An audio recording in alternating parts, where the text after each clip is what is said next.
Okay, so today I'm going to talk about the business of baseball and how it makes all of its money. How teams in general make money, how players make money, how organizations out of base make money, and how the league makes money. We're going to start out with a little bit of the history behind the game first. Alexander Cartwright, the father of baseball. In 1845, Alexander Cartwright established the rules of the game. This took place in Hoboken, New Jersey.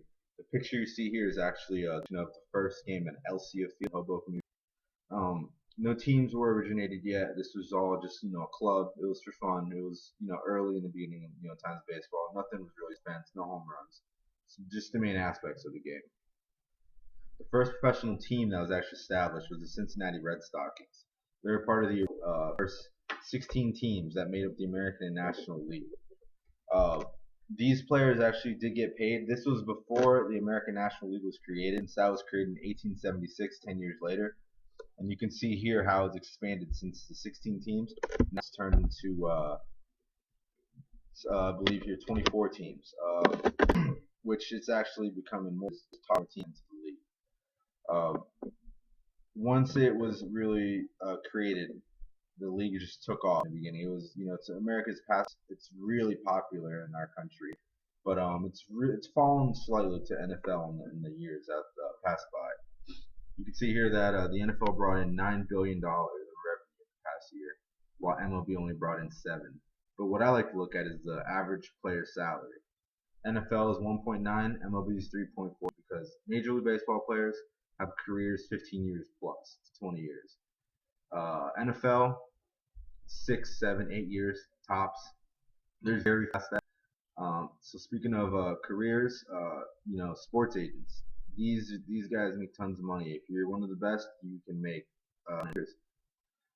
A-Rod. This guy was responsible for A-Rod's career. He could have retired off A-Rod's first contract. He signed a contract with $220 million over 10 years. Got traded to the Yankees, restructured $275 million over 10 years, and this is all money. A-Rod could end it from the league. Doesn't matter. He's getting that money. Overtime. Albert Pujols, same thing. 240 over 10 years. Albert Pujols, though, has season tickets for life on third baseline. He has club seat options to pay for at the end of his career at a fixed rate. He has stock options, and he has merchandising options. So this guy is going to be in the St. Louis organization for the rest of his life. Major League in general, it's makes its money as well by selling its name, its image. It's got to keep a clean image, just really sell itself to the public. It sold its rights to Fox Turner for an 8-year agreement, but also some rights to ESPN. Both deals over 400 million. Deals recorded 620 million. This just guarantees that baseball will be on this network for the next 8 years. So baseball promises money right up front. They don't have to do anything else but keep a clean image and just keep the game popular. And ESPN makes money off advertising.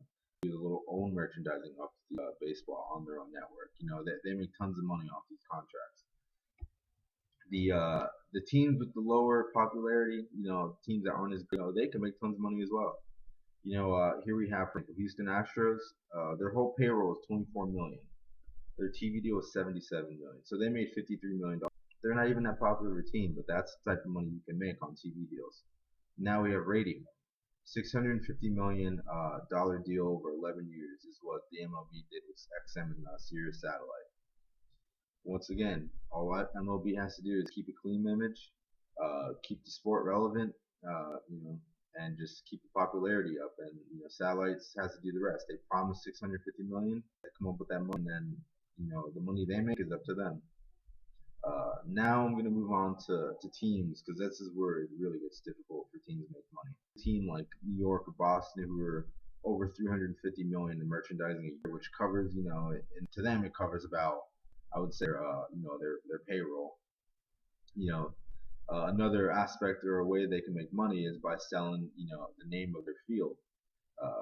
Typical stadium name, after the team, like Citigroup did with the New York Mets in Queens, New York. Here we have Citi. They paid 400 million to have their name put on the stadium. Stadium cost 800 to make, so half their cost was gone right off the bat. You have AT&T Park here. Another example of a company buying a stadium. But also look at all the advertising, all the sponsors: Toyota, Sony, Safeway, Charles Schwab. This is all money coming in every season, guaranteed money.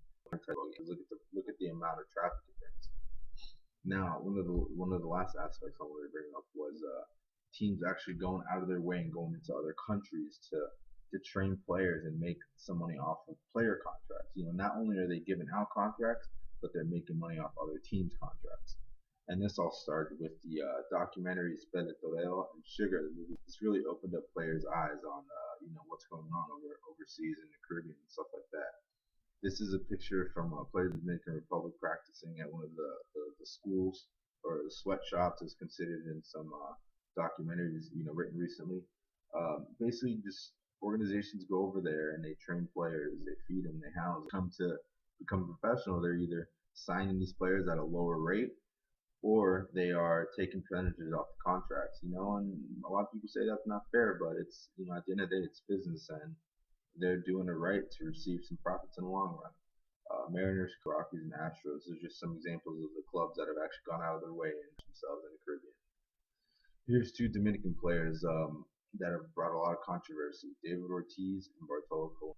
Both of these players were signed at 16. They signed major deals, and they actually believed to have used fake birth certificates because the earlier you sign, the more money you make. The younger you are, the more potential you age. So it's really been said that these players in their late 40s when they really say they're in their early 40s. But that's my whole take on baseball. I think that's the basic fundamentals of how to make money in baseball. I think it's a very huge fan of the sport and the league as well. Thank you.